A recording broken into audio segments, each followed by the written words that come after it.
You know, it was interesting.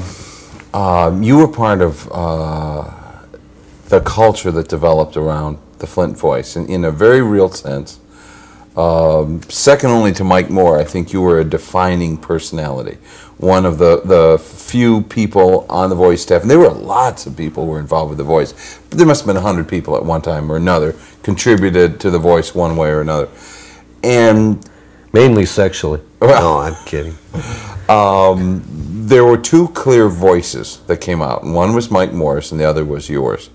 Other articles and reviewers came and went, but people remember you and Mike.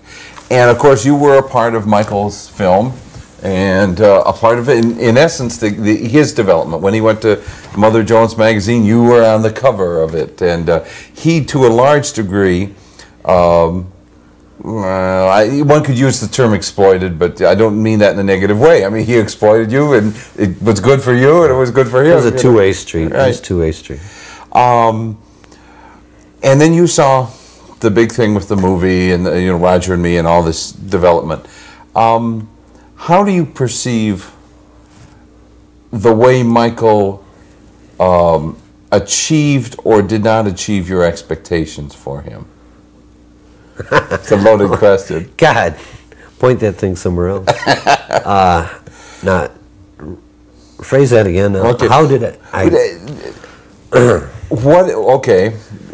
Did Michael do what you thought he was going to do? With the movie, or what? Yeah. Okay. With the movie. Is that what you're speaking of Roger and Me, or what? Will do. That part of it'll do. Yeah. With the overall movie, or with me, or what? Well, okay. Let's take a different tactic. The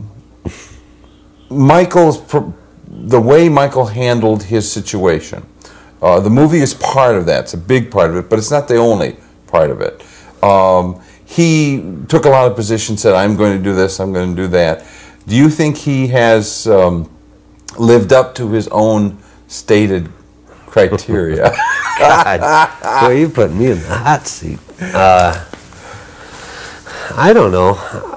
I was never aware of, Mike taking any position on, what he was and wasn't going to do as far as, relationship with Roger Me, outside of just present it to people and let them gather their own opinions. And, of course, they vary.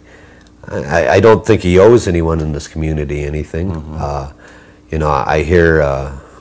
I hear people talk and say, well, he made his money and booked out of town in the same way that Roger Smith made, and GM made money and booked out of this town, but this is an entirely different thing. The guy made a movie. Mm-hmm. He made a movie and he put it his way, and if you don't like it, there's nothing stopping you. He didn't have any degree or enormous grant mm-hmm. to do this thing where John Q. Public couldn't go out and make their version of Roger and Me and mm-hmm. sing the praises of General Motors or what have you. So I don't know. I just don't like to get caught up with people's expectations of what Mike Moore should be doing or hasn't done or has done. He made a movie. You think I wrote a book. Yeah. So. You think he's been straight with you? On what front? All in our entire relationship? I don't know. I mean, I'm not defining it. No, we've had our moments, but we're both very similar. So that makes for a relationship where sometimes you have falling outs and stuff, but they're mm-hmm. quickly forgotten. Yeah. We get along well today. We talk weekly, and our humor jibes, and mm-hmm. I call him up for advice, and occasionally he calls me up for advice. Mm-hmm. So, what was the question? No, actually, we get along very well.